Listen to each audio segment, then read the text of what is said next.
programang ito ay rated SPG. Striktong patnubay at gabay ng magulang ang kailangan. Maaaring may masiselang tema, lengguwahe, karahasan, sexual, horror o droga na hindi angkop sa mga bata. Ikaw ang aking dala sa gabing madilim. Ikaw ang Nag-cruise na ang landas na mag-ina pero hindi naging maganda ang una nilang pagkikita. At nalaman na ni Giselle na anak niya si Justin. Magandang araw at eto na nga tayo sa ating pinakaamang tagpo sa abot kamay na pangarap. Welcome to my channel. Please don't forget to like, comment, and click the bell button para lagi kayong updated sa aking mga videos. Samantala, sa Apex Hospital habang papunta si Robert sa kanyang papa para bisitahin, ay nakatanggap siya ng tawag mula kay Kinito.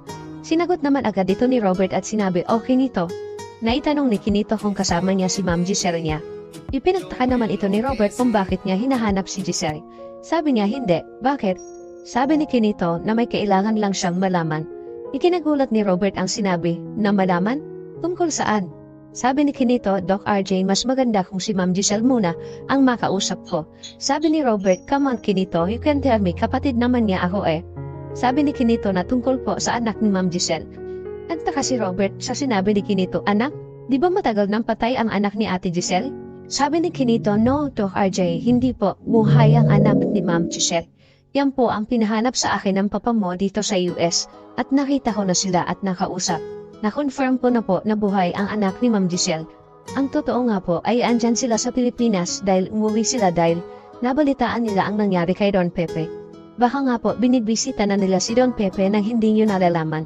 Matagal ko na po silang hinahanap, kaya po kailangan malaman ni Ma'am Giselle na buhay ang anak niya at baka makita niya na ito pero hindi sila magkakilala."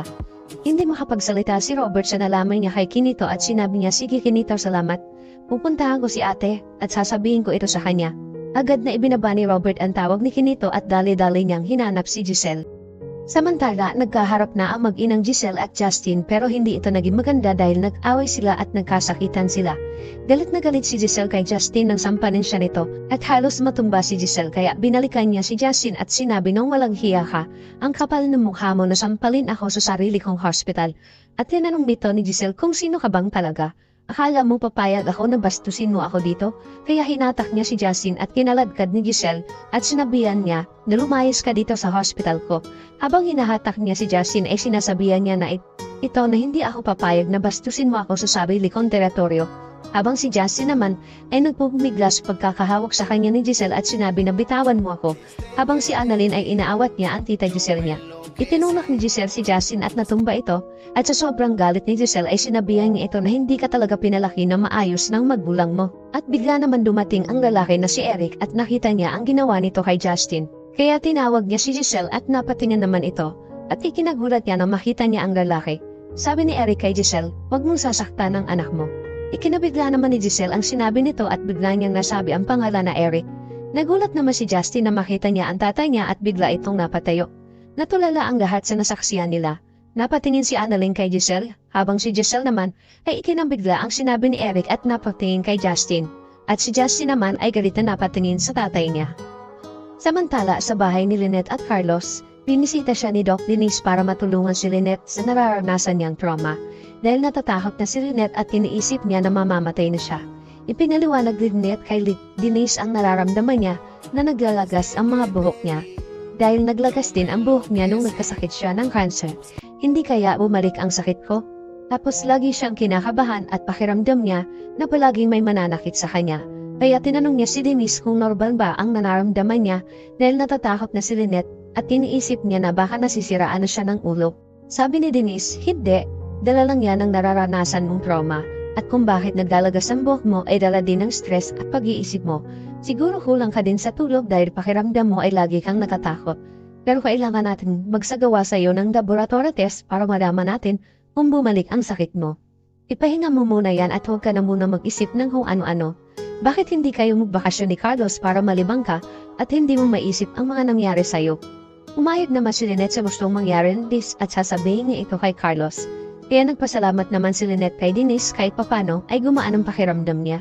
Samantala, hindi pa din makapaniwala si Giselle sa sinabi ni Eric na anak niya si Justin. At tinignan niya si Justin. Gusto sanang dapitan ni Giselle si Justin pero tumakbo ito papalayo. At umalis. Ayaw niyang kausapin si Giselle. Sabi ni Giselle kay Eric, paano nangyari na buhay ang anak ko? Ang alam ko ay patay na siya. Sabi naman ni Eric kay Giselle na mahabang kwento ang nangyari. Sasabihin ko sa iyo ang lahat pero kakausapin ko muna si Justin. Kaya umalis na si Eric at hinabol niya ito. Habang ang lahat ng tao na nakasaksi sa mga nangyari ay gulat na gulat din kaya nilapitan ni Annalyn ang tita Giselle niya at tinanong kung okay lang siya. Napayahap na lang si Giselle kay Annalyn at maya-maya ay dumating si Robert at tinanong kung anong nangyari dito. Sabi ni Annalyn, tayo nagkagulo dito kanina at yung babae na kilala ni Lolo Pepe ay anak ni Tita Giselle.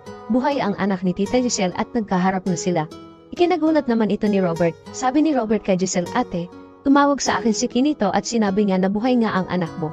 At mas lalong ikinagulat ito ni Giselle dahil bakit alam din Kinito ang tungkol sa anak niya. At biglang napaisip si Giselle na hindi kaya ito ang sinasabi ng papa niya sa panaginip niya na makakasama mo na siya. Mas lalong naguluhan si Giselle at napaiyak na lang ito dahil hindi niya alam ang gagawin ngayong nagkaharap na sila ng anak niya. Samantala, naabutan naman ni Eric si Justin na papalabas na ng hospital at pinigilan niya ito. Sabi ni Eric kay Justin, but now Giselle knows who you are. Ano ang gagawin mo? Sabi ni Justin, nawala, dahil matagal ko na siyang pinatay sa isip ko. At hindi ko siya mapapatawad sa ginawa niya sa akin na ipinangmagay niya ako sa iba. Sabi ni Eric na bakit hindi mo siya bigyan ng chance na ipaliwanag din sa'yo ang dahilan kung bakit na nagawa yun sa'yo. Nanay mo pa din siya at hindi mo din alam kung anong pinagdaanan niya nung nawala ka sa kanya. Kailangan mo siyang kausapin para malaman mo ang dahilan niya.